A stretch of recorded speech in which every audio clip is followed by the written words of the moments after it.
I'm Kim. I'm Brad. We're 6260 Haunted, California, and today we're going to be talking to you about what you need to know before you go to Universal Studios Hollywood in 2022. Yeah, so we'll let you know the changes, and there's been a lot of them, and things that will help you out for your trip to Universal Studios Hollywood. So let's go ahead and start with some of the changes. First of all, there's no more park reservations for annual pass holders. Yeah, so you don't have to make that reservation date. You just kind of go to the park and... show in. Yeah. And if you don't have an annual pass, you can purchase your tickets online or through the app. They do vary based on the day, and also you can purchase them at the box office if you like. But be aware, they can have sellouts. Also, what has changed is you do not need to be an in-state resident anymore. I know our first video we said that for 2021, and that changed. But there are some other big changes that have come too. Okay, so the first thing is everyone needs to wear a mask both indoors and outdoors. And that's an LA County mandate. It's not something that Universal Studios did on their own. Yeah. The only time you don't have to wear a mask is if you're actively eating or drinking. Just a little FYI, they have been back to where everybody's full capacity and ride vehicles sitting next to people that may not be part of your group. Yeah, so if you're uncomfortable with crowds and people around close proximity to you, you may want to think about that before you go to the park. So with masks, yeah, gotta wear them.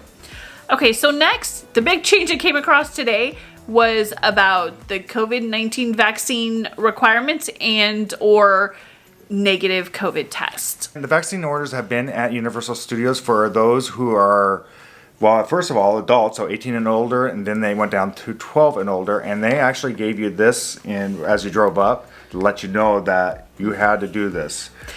Now they've changed it. It's 5 years old and older. So they either have to be fully vaccinated, which is 14 days post 2 doses of Pfizer, Moderna, or 1 dose of Johnson & Johnson. Or you have the choice to do the COVID-19 testing. This is for everybody that's 5 years old and older. Within 24 hours, a rapid test before you enter the parks, or within 48 hours of the PCR testing. Now, since this just came into effect as of right now, they are offering on-site rapid COVID testing. Yeah, so everything we're telling you is current as of our filming date and our published date. So it could change. So the best idea is to actually check online or via the app for those changes, because right now Los Angeles County is different than Anaheim. So if you're going to go to Disneyland or go to Universal, vice versa, the mandates are completely different. So the one thing to know is we don't know how long that on-site testing is going to be going on. So you'll want to check that Universal Studios Hollywood website to check. Also for that, for those that are 18 over, they're going to have to show an ID with the COVID test or the vaccination. So yeah, you need to show your physical card or a digital copy from, like, we have an option in California that we can show them that we've taken it with our ID. So that's just something to be aware of. They will not be accepting any home tests. Yeah, because they cannot be verified, so they have to be a verified test. All right, so next big thing is parking. Yeah, really, parking is kind of up and down. If you're parking, I always find it was weird because when we're pulling in there, I always do not follow the cars in front of me because they all go the same direction. I go see where they're not going for the cones and go the opposite direction, because usually that's the shortest line getting into the parking garage. I'll show you the parking rates, but they do vary, and depending on what kind of parking you are. So they do have 3 different levels: general parking, preferred parking, and upfront parking. Upfront parking.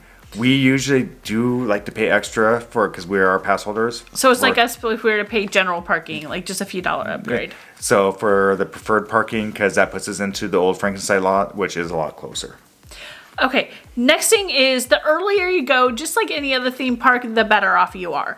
Especially Universal Studios, it seems like after school hours, after work hours, it gets busier for a few hours. It's kind of an LA thing. Show up late, leave early sometimes, I don't know what it is.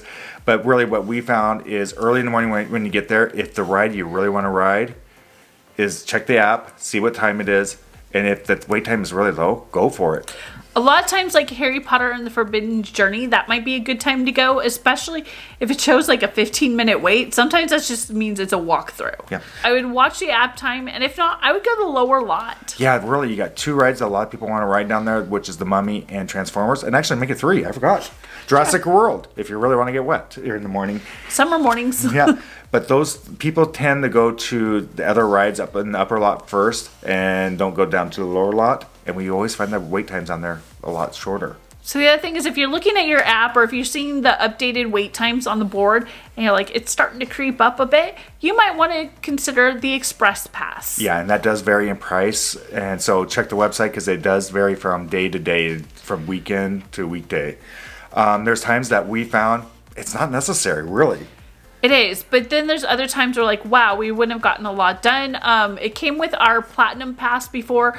We hadn't upgraded as far as the cost, so it was always kind of a nice bonus for us. However, FYI, they've taken that kind of away from Platinum in a way, because now it's only available after 3 p.m.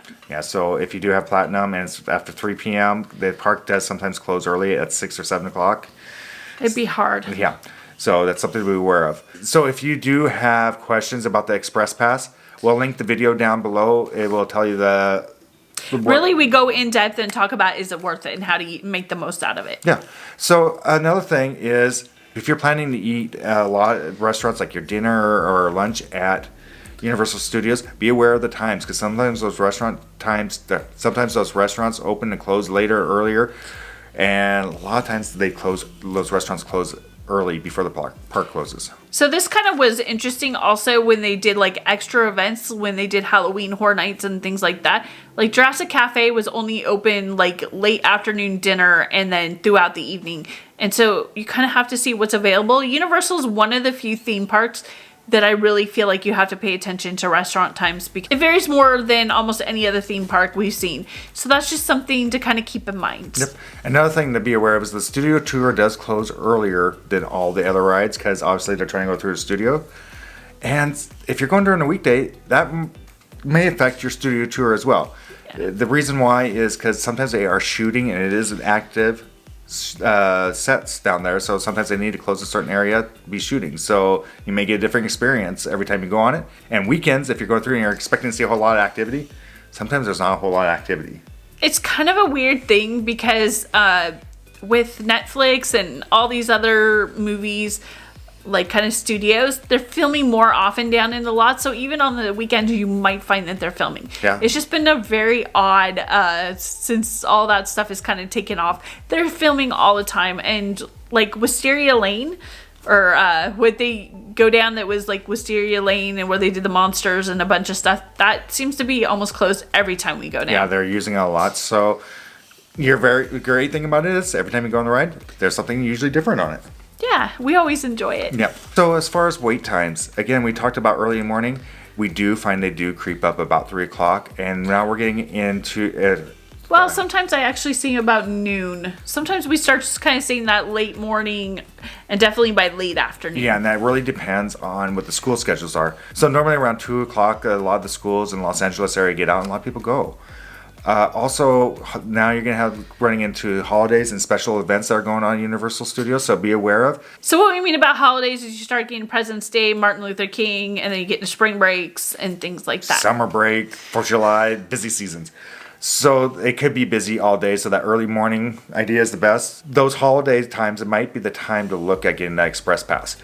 Also is the big event that they do every October, that the times and hours of the park change, and the crowds are kind of it can be really lower during the day during the Halloween Horror Nights. Yes.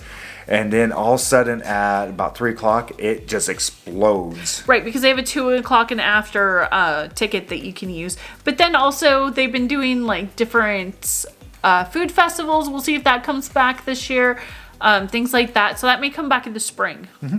So again, check the schedule, see what's kind of going on in those days, and kind of plan accordingly.